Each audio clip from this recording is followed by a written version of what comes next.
Mark Brown, Arthur teacher, moves in. It was Friday afternoon, and Arthur was relaxing. Phew, no Mr. Hepburn all weekend, Arthur said. Arthur, said Mom, I just heard some bad news. The snow collapsed Mr. Hepburn's roof, and he has nowhere to stay. Oh, too bad, Arthur said, his eyes glued to the TV. I knew you'd feel that way, his mother said, so we invited him to stay here. Oh, okay, Arthur said, still watching TV. Stay here? Arthur ran after Mom. Mom, what did you what did you say? Arthur stammered. Arthur's teacher's going to stay here, sang DW. Just until his roof is fixed, said Mom. Arthur couldn't believe it. Later that day, Arthur told Buster the news. It's too weird, Arthur said. My teacher in my house, walking on my carpet, eating from my spoons and touching my stuff. Buster agreed. School is at school and home is at home because that's the way it's supposed to be. Exactly, Arthur nodded. But his parents didn't understand. It's just plain wrong, Arthur tried to explain. It goes against nature. The poor man has nowhere else to go, said Dad. He's going to stay here, said Mom, and we're all going to make him feel welcome. Arthur tried to imagine Mr. Hepburn staying at his house, but the picture in his head was too horrible. The next day, Arthur borrowed books from the brain and rushed home to put up new posters. What are you doing? asked DW. You wouldn't understand, Arthur answered. Are you trying to make Mr. Ragworm think you're smarter than you really are? Go away, Arthur said. Then the doorbell rang. Arthur, DW, called Mom. Come say hello. Hi, Mr. Ratbite, said DW. Is it true you're tortured kids? Here I am, Arthur cried. Welcome, hello, come in. Please stay these up to you, Arthur, said Dad. Please stay in Arthur's room, sang DW. I put your sleeping bag in DW's room, said Mom. Hey, no fair, said DW. Mr. Rapper saw the books on Arthur's table. Those are my favorite books in the whole world, Arthur said. Mr. Rapper said. Trigonometry for fun, the double helix, and you? Didn't you just borrow those from the brain? Said DW. I use my brain a lot, Arthur said quickly. Mr. Burns, said DW. Look what's under here. Arthur quickly leaned against the poster. I think I smell Rab making a cake, he said. Cake, said DW. She ran out the door. Cake, said Mr. Hepburn. He ran up too. Arthur sank onto his bed, relieved. Later, Arthur was watching the Bionic Money Show. But when Mr. Hepburn came into the room, he quickly changed the channel. You look different, Arthur said. I don't always dress for school, said Mr. Hepburn. Mr. Redhead, said DW. You were lucky you weren't in school when the roof fell in. That's the roof to my home, said Mr. Hepburn. DW looked confused.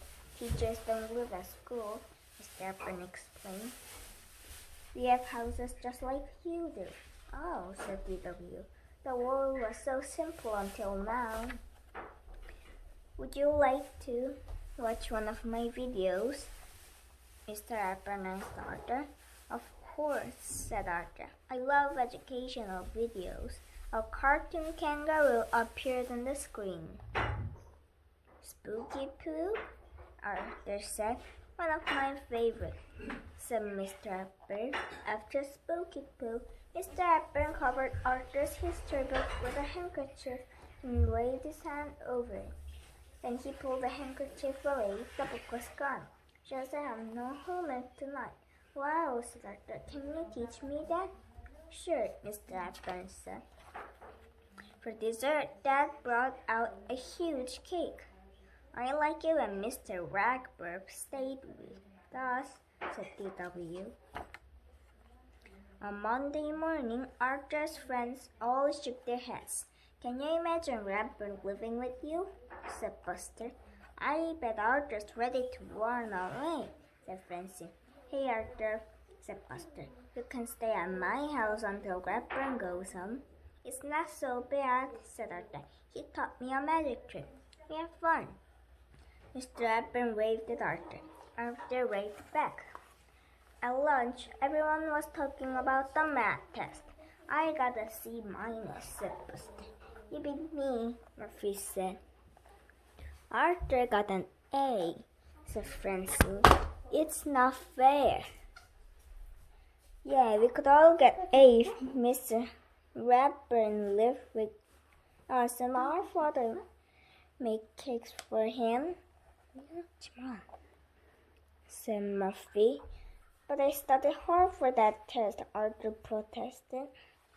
Sure you did, everyone said. After school, all of Arthur's friends were busy.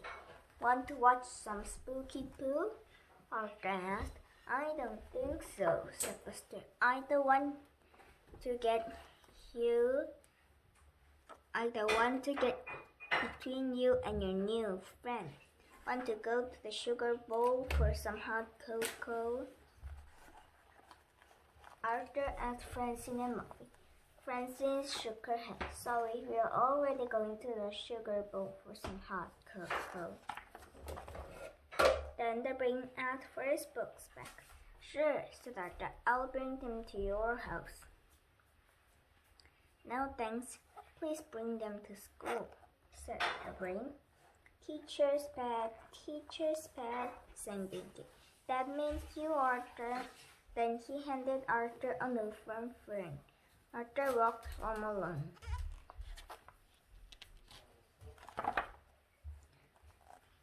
Paul was at the door to greet him. It's great to get home, said Arthur. I forgot all about school. Mr. Hepburn was at the kitchen table eating cake. Oh, said Arthur. Hi. He quickly left the room. Later, Arthur showed Fern's drawing to his parents and Mr. Hepburn. And Binky called me a teacher's pet, Arthur said. Maybe I should talk to everyone, said Mr. Hepburn. No, said Arthur. That will make it worse. You know I wouldn't give you special treatment, Mr. Hepburn said, and you have studied hard lately. If you give me an F, said Arthur, that will prove I'm not teacher's pet. Soon they'll realize they were wrong, said Mom. Not as soon as if he give me an F, said Arthur. Tuesday at lunch, everyone made fun of Arthur. Teacher's pet, sang Pinky. If cake gets you 1A, will apple pie get you 2 A's? Said Francine. Maybe with some vanilla ice cream on top, said Muffy. Arthur tried to laugh. Mr. Hepburn walked over. Arthur, I won't be staying at your house anymore. Really? Asked Arthur. Mr. Hepburn nodded. I need to be closer to my house to support the work on my roof, so Francine's parents have invited me to stay with them. After that, I'll stay at Pinky's house. Who knows, said Mr. Hepburn as he walked away. I may also stay at Muffy's, Buster's, Fern's,